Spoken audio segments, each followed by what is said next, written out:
हनुमान चालीसा पढ़ते वक्त आपके साथ इस प्रकार के कार्य होने लग गए हैं तो ये समझ लेना कि आपकी हनुमान चालीसा जागृत हो। जय श्री राम, जय श्री बालाजी महाराज।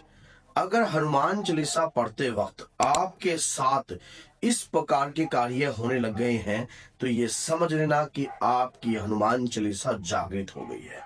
आज की वीडियो बहुत लाभकारी है, बहुत हितकारी है। अगर इस वीडियो को अपने तक मत रखना, 10 लोगों तक जरूर शेयर करना, क्योंकि जो व्यक्ति लगातार हनुमान चालीसा का नित्य नियम से पाठ करते हैं तो उन्हें भी इसका लाभ प्राप्त हो सके। ये वीडियो के जो मैं संकेत आपको बताऊंगा इस वीडियो में, इन संकेतों से आप ये तो कंफर्म कर लोगे कि आपकी हनुमान चालीसा जागृत हो गई है। आपकी हनुमान चालीसा कार्य करेगी, अब आपके लिए कार्य करेगी, आपके परिवार के लिए कार्य करेगी और जन कल्याण के लिए भी वो कार्य करती है। तो हनुमान चालीसा के ऊपर बात करते तो हनुमान चालीसा गोस्वामी तुलसीदास जी द्वारा जो है लिखी गई है। और गोस्वामी तुलसीदास जी ने जो इन 40 दोहों में बताया है वो स्पष्ट बताया है। एक एक बात को अगर थोड़ा गहराई से देखा जाए तो स्पष्ट आपको हो जाएगा कि जो यह पढ़े हनुमान चालीसा होए सिद्ध साकी गौरी सा। समझ गए? तो इसमें क्या, जो भी कोई व्यक्ति हो, मान लो इसमें कोई XYZ, कोई नर नारी या कोई भी, कहीं क्योंकि वीडियो बनाने से पहले ये बात जरूरी है, क्योंकि कई लोग क्वेश्चन करते हैं कि मैं लेडीज हूं, क्या मैं पढ़ सकती हूँ, क्या मैं हनुमान जी की पूजा कर सकती हूँ। तो जो कोई हो, चाहे नर हो, चाहे नारी हो, चाहे किन्नर हो, चाहे कोई भी हो, कोई भी हनुमान चालीसा का पाठ कर सकता है। किसी भी धर्म का व्यक्ति हो कर सकता है। हनुमान चालीसा एक स्वयं में सिद्ध और शक्तिशाली मंत्र है। बात बाकायदा ये होती है, ये हमारी जिब्या से कैसे सिद्ध होता है। हमारी जिब्या से, हम जब जिस भी चालीसा का पाठ कर रहे हैं वो हमारी जिब्या से जब बोला जाएगा तो हमारे मुख के द्वारा वो पाठ सिद्ध हो जाएगा। हनुमान चालीसा जो स्वयं में एक सिद्ध शक्तिशाली मंत्र है, इसका तो प्रमाण जो है आपको पढ़ने मात्र से ही महसूस होने लग जाएगा, क्योंकि जो भूत पिचास निकट नहीं आवे। हाँ, गोस्वामी तुलसीदास जी को पता था कि इस प्रकार की जो दिक्कतें समस्याएं लाइफ में आती हैं और ये चीजें जो है तंग करती हैं व्यक्ति को, संसारिक सुखों को या ग्रस्त जीवन में आग लगाती हैं कलयुग के हिसाब से, तो ये चीजें निकट नहीं आती। जो भूत पिचास निकट नहीं आवे, महावीर केवल नाम सुनावे। संकट कटे मिटे सब पीरा, जो सुमरे हनुमत बलवीरा। जो हनुमान जी की हनुमान चालीसा को सुनता भी है या उसे ग्रहण करता है या मुख के द्वारा वाचता है तो वो व्यक्ति के ऊपर भी किसी भी प्रकार का संकट नहीं आता, उसके नजदीक भी कोई भय नजदीक नहीं लगता है, क्योंकि स्वयं हनुमान जी अब आपके रक्षक होने वाले हैं। हनुमान चालीसा आपकी सिद्ध है तो उसके कुछ प्रमाण इस प्रकार से आपको दिखाई देते हैं। जब कभी भी आप हनुमान चालीसा पढ़ते हो, पढ़ते वक्त आपके शरीर के अंदर बदलाव उत्पन्न होता है।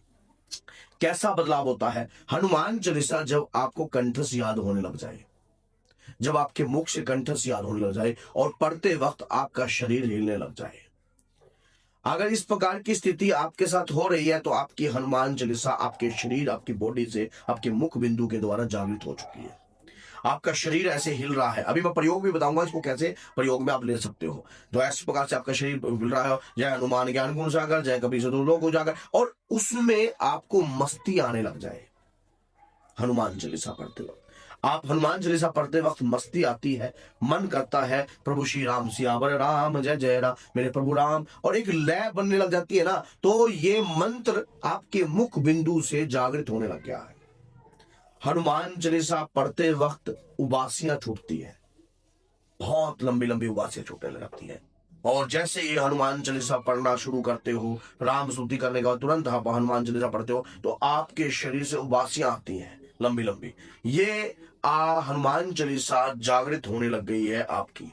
आप मानो ना मानो, इस हनुमान चालीसा में ऊर्जा आ गई है और ये ऊर्जा को आपको समझना पड़ेगा, आपको पहचानना पड़ेगा, आपको देखना पड़ेगा, क्योंकि जब हनुमान चालीसा जागृत होती है तो बॉडी में रिएक्शन भी होते हैं बहुत ज्यादा। क्यों? क्योंकि हनुमान चालीसा का तेज ही इतना है, तेज ही इतना है, आपके शरीर के ऊपर प्रभाव आपको महसूस होने लग जाता है। एक अलग सा आपको रोप महसूस होता है शरीर में। आप जब हनुमान चालीसा जब भी कभी करते हो तो आपको शरीर आपका ऐसे अपनी तरफ से, जय हनुमान ज्ञान गुण सागर, जय कपी सतुलोक उजागर, राम दूत बलधामा, समझ गए? मुख से कंठस्थ आपको याद है, आप गाते जा रहे हो, आप गाते जा रहे हो।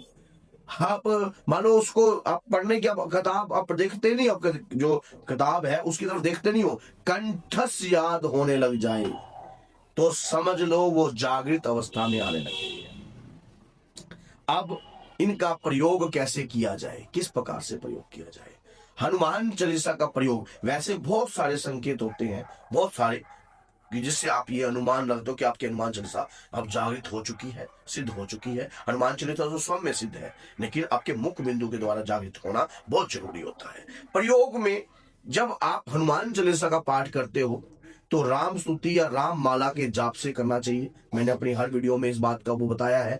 तो जब आप एक जल का पात्र भरकर रखिए, जल का पात्र भरकर रखिए, हनुमान चालीसा के जल से आप किसी को अगर जल अर्पण करते हो या जल पिलाते हो या किसी को देते हो, अगर घर में कोई रोगी है, कोई प्रेत रोगी है, या कोई ऐसा लगता है कि जैसे उसके शरीर के अंदर पीड़ा रहती है, कोई तंत्र आपको दिखाई दे रहा है, आप स्वयं देख लेना 41 दिन तक, अगर आप 21 या 41 दिन तक लगातार प्रतिदिन हनुमान चालीसा का जल उस व्यक्ति को देने लग जाओगे तो उसके शरीर में रहने वाली पीड़ा जो है छू मंत्र होने लग जाएगी। हनुमान चालीसा जो आप, लेकिन हनुमान चालीसा से आप अगर हनुमान चालीसा पढ़ रहे हो और कह रहे हो कि बाबा मुझे धन दे दो, बाबा मुझे ये दे दो, उसके लिए आपको जानकी स्तुति का पाठ करना चाहिए।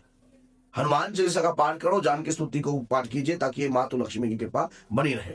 संकट से हनुमान छुड़ावे, मन कर्म वचन ध्यान जो लावे। मानो किसी भी प्रकार का संकट हो, घोर से घोर विपदा खड़ी हो, हनुमान चालीसा आपको हर संकट से बचाने में सक्षम है। बेकायदा शर्त ये होती है उसे मन और कर्म और वचन और ध्यान से उनका जाप करना पड़ता है। आपको स्वार्थ रहित कि हे बाबा मैं आपकी पूजा कर रहा हूं, मेरा स्वार्थ नहीं है, बस ये है कि अगर मेरे लायक कुछ सेवा हो या मैं कुछ सेवा करने के लायक हूं तो मुझे चुन लीजिए, वो भी आपकी इच्छा है। मुझे शक्ति प्रदान कीजिए, मुझे बुद्धि और विवेक प्रदान कीजिए। ऐसी भावना रखकर जब हम हनुमान चालीसा का पाठ करते हैं, आपको ऊर्जा का आभास होता है, हनुमान चालीसा का तेज का आभास होने लग जाता है। आपको खुद उनके तेज का आभास महसूस होने लग जाएगा। आपको लगेगा कि मैं जो पाठ कर रहा हूं उसमें मुझे बल महसूस हो रहा है, ऊर्जा महसूस हो रही है। हनुमान चालीसा आपकी जागृत हो चुकी है, हनुमान चालीसा में ऊर्जा आ रही है। अब इस ऊर्जा से आप किसी को जल पढ़कर दे सकते हो, आप किसी को मार्गदर्शन दे सकते हो, आप किसी को बता सकते हो कि भाई इस प्रकार से आप ये काम कर लो। बाबा के हनुमान जी के मंदिर में जाकर हनुमान चालीसा के 3 पाठ कीजिए, 11 पाठ कीजिए, 7 पाठ कीजिए, आपका कल्याण हो जाएगा। हनुमान चालीसा स्वयं में सिद्ध शक्तिशाली एक दिव्य मंत्र है, वो आपकी दिव्य दृष्टि को भी जागृत कर देती है। हनुमान चालीसा को नित्य नियम जाप करने से, गोस्वामी तुलसीदास जी ने ये बात भी लिखी है कि और देवता चितना धरिए, हनुमत से ही सर्व करिए। आप अपने हृदय में हनुमान जी का स्वरूप, हनुमान जी के चरणों का ध्यान लगाकर आप कार्य कीजिए, आपके सारे कार्य पूर्ण हो जाएंगे। किसी भी कार्य में कोई रुकावट नहीं आएगी, क्योंकि गोस्वामी तुलसीदास जी सिद्ध पुरुष हैं, उन्होंने स्वयं इस बात को लिखा है। तो ये प्रमाणित है, हनुमान चालीसा में लिखा गया है। तो इसलिए इसमें आपको घबराने की आवश्यकता नहीं है। नर नारी कोई भी, आप हनुमान चालीसा का नित्य नियम से पाठ करते हो, आपके शरीर में ऊर्जा का आभास होता है, आपके शरीर में शक्ति का आभास होता है। प्रतिदिन हनुमान चालीसा 1 करनी चाहिए, 7 करनी चाहिए, या 100 जो 100 बार पाठ कर कोई, मतलब 100 अगर आपसे नहीं होता तो आप 7 बार कर लीजिए, 1 बार कर लीजिए, सुबह शाम का कर लीजिए, दिन में 3 बार कर लीजिए। जैसी जिसकी भावना प्रभु वैसा ही फल दे। आपके भाव के ऊपर बात है सारी, आपका भाव कितना है, कैसा करना चाहते हो, किस प्रकार से करना चाहते हो, तो उस प्रकार से आपको कृपा प्राप्त हो जाएगी। तो अगर ये वीडियो आपको लगती है लाभकारी है, हितकारी है, 10 लोगों तक इस वीडियो को शेयर करने का हक बनता है, तो प्लीज शेयर कर दीजिए, ताकि वो व्यक्ति भी अगर हनुमान चालीसा का पाठ कर रहा है और उसको पता नहीं है कि इस पाठ से कितनी ऊर्जा उसे प्राप्त हो सकती है, और शंकर भगवान के 11वें रुद्र अवतार इससे जाग सकते हैं, तो ये तो सबके लिए भाग बनता है। तो बोलिए जय सीताराम, जय श्री बालाजी, जय माता।